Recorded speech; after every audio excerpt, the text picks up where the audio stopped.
Oh, man, it looks like it's starting to happen. Davante Adams looks like he's about to be moved. What are the Raiders looking for? What does the contract look like? And who are the favorites to land Davante Adams? Jets!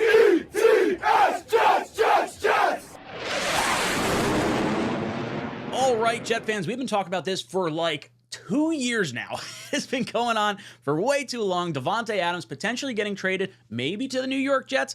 This coming by way of a Twitter account, Vincent Bonsignor, if I pronounced that right. More on this to come. League source with knowledge of the situation confirmed that the Raiders are growing open to the idea of trading Davante Adams. The source said the club has begun reaching out to teams to gauge interest in the veteran wide receiver. Schefter backed this up, saying ESPN sources, Raiders have informed other teams they would consider trading Davante Adams for a package that would include a second-round pick and additional compensation. So interesting. We have talked about this in the past, what we think it would take to get done, and all that good stuff. As far as the contract is concerned, Davante Adams is on a 1-year, $17.5 million contract for this year, and then he has no guaranteed money moving into 25 and 26. So 2025 and 2026, he's worth about, I think after the trade, it's like $36 million a year. So realistically, this is a 1-year deal worth $17.5 million. But basically how it works out is it's about $1 million per game. So the later it gets into the season, the less that contract is worth. So in theory, if he's traded at the deadline, it would be about a 1-year, $9 million, $8.5 million contract if he doesn't restructure and you were forced to cut him at the end of the season. Obviously, if he gets traded, if he likes the team, he'll renegotiate. I think with the Jets, he would want to stay the 2 years that Rodgers is projected to be here. Now, maybe that gets restructured after the season once Aaron confirms he wants to be here. Either way, very interesting stuff. Now, this is all coming from like rumors spitting up all over the place. You saw Davante pouting on the sidelines during halftime of the Raiders-Carolina game 2 weeks ago. You heard Antonio Pierce saying, guys, we're making business decisions. Davante Adams then gets checked out of last week's game with a hamstring injury or a hamstring pull. So all this stuff is starting to percolate up to the top. And then I guess Antonio Pierce, I didn't know what tweet it was, but I guess Antonio Pierce liked a tweet somehow relating to Davante Adams being traded. And he was asked about this on the Kate Adams, Up and Adams show. So this big story happens where they think your coach, or your coach did, I actually don't know, likes this post about you getting traded. When you heard of that, I guess my first question is, how soon did you hear from Coach? Yeah, I haven't heard from him. I haven't talked to him. So I haven't, I don't know. I don't really know exactly what that was about. Obviously, I got, social media is a beast. So it's a lot of people out there that saw it and, wondering what's going on and people reaching out. And yeah, I haven't spoke to him. Well, I'm surprised by that. I would think that's, okay. Well, I would think you work together every day. So if that, I would say, right. oh, shoot, I accidentally hit that. I unliked it. Now it's this huge story. Is that just kind of like what the dynamic is? That's not something that you want to hear from him? Honestly, it's hard to comment on. Okay. I'm sure you would imagine as such, but it's one of those situations where I just keep my head down and keep doing my thing and, let the chips fall where they may as it pertains to that. But I haven't, there's been no communication with anybody from the team since that became a thing. But, it's kind of just like the weekly what's up with Tay thing. It's always some sort of drama. But at the end of the day, 1-7 doesn't create any of it. So people can say what they want, but I'm just chilling, trying to be the model for, not stirring the pot and just locking in and doing what I got to do. So Davante taking a little bit of a high road here, not saying anything, bad, but it's really weird that Antonio Pierce has not talked to him either about this or about like the flub up of maybe accidentally liking a post and then unliking a post. Very, very weird. And then Adams asked Davante about his relationship with Aaron Rodgers. Aaron's the type of guy, he may be in a huddle and he'll tell you in a 2-minute situation at the end of the game, 46 seconds left in the game, and they'll say, hey, Tay or Garrett, you remember back in 2022 when we got that one look and you didn't look quick enough. Like I need you to just get your eyes around quick. So, filing that away in your memory bank, dealing with the elephant, Aaron Rodgers. Yeah. You got to be able to recall and correct some of those mistakes. Davante, I think you miss him. How could you not? How could you not? Obviously, he misses him. The dude has been left in Vegas without his buddy Derek Carr. Now he wants to come home with Aaron Rodgers, even though it's not home because it's far away from home, whatever it is. We want to bring him to New York. So lots of stuff going into this. Let's talk about the teams that could be involved. Now, the teams that I believe, you got the Jets, you got the Chiefs, the Ravens, the Bills, the Steelers, and the Saints. Now, there might be some other teams in there. I've heard the Cowboys floated and whatnot. As far as the odds go, Jets seem to be the favorites by all metrics that I've seen. Now, the odds are different. This is the BetUS odds for Davante Adams' next team. I have seen 33rd team put out different odds, but the Jets were still at the top. Dallas Cowboys were in there, whatever. So basically, look, Jets, we all know, seems to make sense. Chiefs just lost Rice for the season with a torn ACL.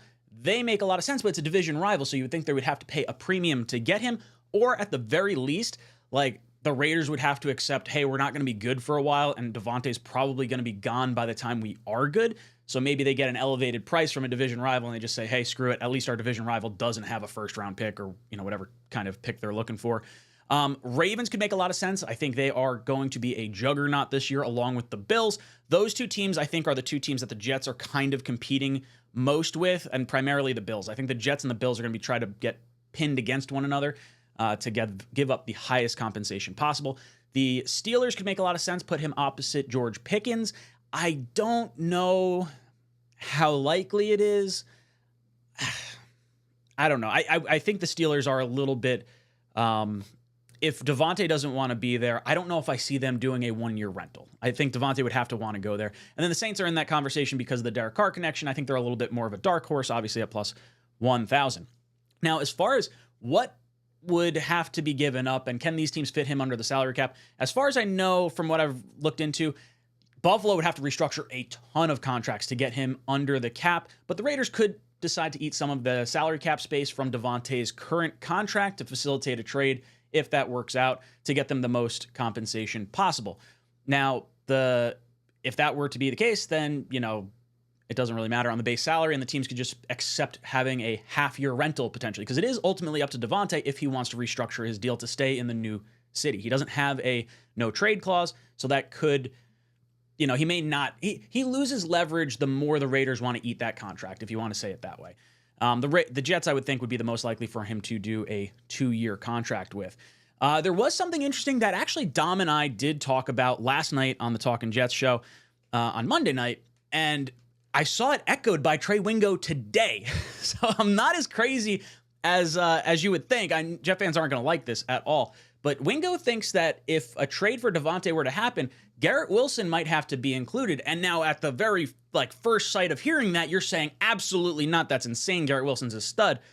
I completely agree. And I really, really like Garrett. I don't want to see Garrett go anywhere. I want to see him be a lifetime Jet because I think he has the potential to really explode once they click with Rodgers.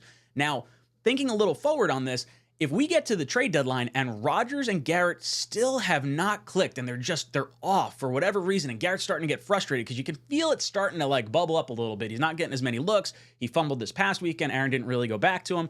And then you have the stats side of things. Garrett, say what you want. The body language for me tells me I'm not so sure he's going to see a second contract with the Jets. I could see after Rodgers is done, Garrett forcing his way off the team because he just doesn't want to play with a young quarterback again after dealing with Zach Wilson. So if you kind of have that mindset already, and that might kind of dribble and drabble into the more recent side of Garrett's contract, maybe it's after this season, maybe there's a situation where they're hey, I think Garrett might try to force his way out after the season because it's just not working out because Lazard's seeing more touches and Mike Williams is seeing more touches because they just have better chemistry with Rodgers right now. Then you have to take a weird situational stance. And as a fan, I don't like it. But we have 1.5 years remaining at the time of the trade deadline with Aaron Rodgers to win a Super Bowl. Is Garrett Wilson for the next 4 years worth it, or is it trying to win a Super Bowl right now more important? And then maybe it's a situation where it's hey, we'll get Davante Adams for Garrett Wilson and the Jets get back a second-round pick or something like that. I'm not saying that's what I want to see happen, but that's just, Trey Wingo talking about it. I had mentioned it at one point. I don't want to see that happen.